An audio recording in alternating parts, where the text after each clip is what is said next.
Последний день перед зарплатой, а кушать хочется вкусненько. Поэтому сегодня у нас пицца. Получилось из того, что было, то и налепила.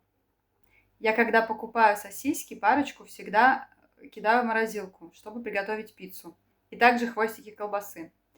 Это для нас привычная еда.